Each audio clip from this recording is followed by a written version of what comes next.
It's a time capsule that's been sealed for 50 years. It contains letters from students describing the future. 50 years later, the school offered these letters to new students. The boy received a piece of paper with numbers all over it. That evening, the boy's father, John, saw the paper. The numbers on the paper piqued his curiosity as an astrophysics teacher. He made a list of the numbers, divided them into groups, and found the date September 11, 2001. On that day, September 11th happened, and the death toll matched the 2,996 numbers on the paper. John was shocked and began to list all the numbers in order and search for them. According to the pattern he had just followed, he found that all the dates listed corresponded to the dates of the disaster, and that even the death toll was correct. However, according to the prophecy written on the paper, a catastrophe will occur tomorrow and 81 people will die. Although John told his colleagues this, they thought it was a mere coincidence. Assuming the numbers are dates, what is the significance of the circled figures? John couldn't answer this question because he didn't understand it either. He spent his evenings in front of the TV watching the news to verify his suspicions, but realized that there was no catastrophe in sight. John was caught in a serious traffic jam on his way to pick up his son from school. He looked at the navigation position and seemed to think of something, so he hurriedly pulled out the piece of paper. John compares the numbers and realizes that they represent latitude and longitude. A catastrophe is about to happen here. John gets out of the car in a panic to understand what's happening in front of him. The FBI told him it was nothing, but the following scene left him incredulous. A plane full of passengers suddenly lost control. The plane's wing broke a high-voltage line and exploded on the ground.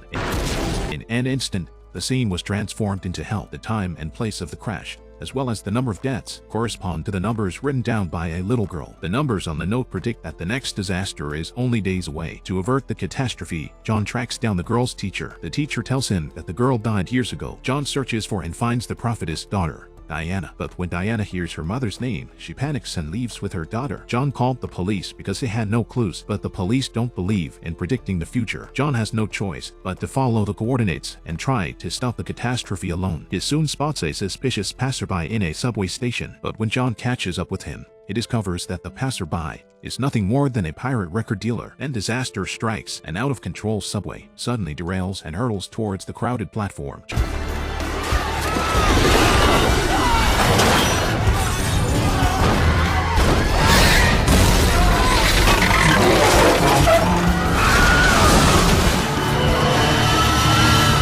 John survives, but discovers that the accident has killed almost 100 more people. He knows disaster is imminent, but there's nothing he can do to stop it. John returns home in despair to find Diana waiting for him at the door. It turns out that Diana's mother had predicted that she would die on October 19th, which explains why Diana was running away from reality. But several disasters lead Diana to believe in the prophecy. Diana takes John to the cabin where her mother lived to find a clue to the prophecy. Entering the room, they find that the prophecies on the wall and the disaster reports all match. John suddenly realizes that there appears to be writing under the bed. Lifting the boards, he discovers that the final catastrophe is the end of the world, which will exterminate the human race. They hear a car horn and quickly leave the house. After taking the children to safety, John finds his son pointing the finger at a mysterious man. John sets off in pursuit of the mysterious man, only to see him stop. This man isn't afraid of firearms. He opened his mouth and emitted a white light. After the glare of the white light, he disappeared. John stopped investigating the mystery man and continued to study the impending apocalypse. Analysis of the data showed that the catastrophe was due to abnormal solar flare activity. Solar flares destroy the ozone layer,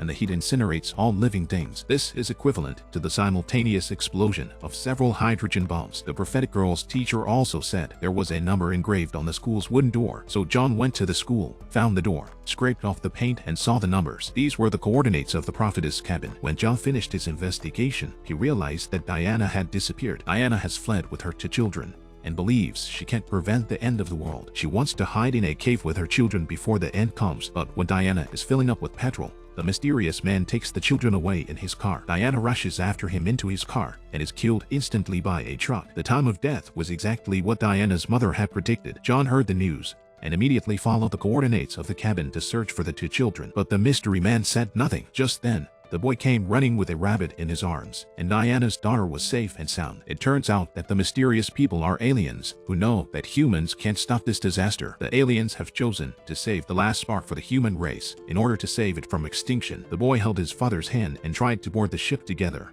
but was prevented because John wasn't one of the chosen ones. John watched as the aliens took the two children and left the planet. Before the end of time, the streets were in chaos and people didn't know where to flee. John, on the other hand, returned to his parents' home and waited with his family for the end to come.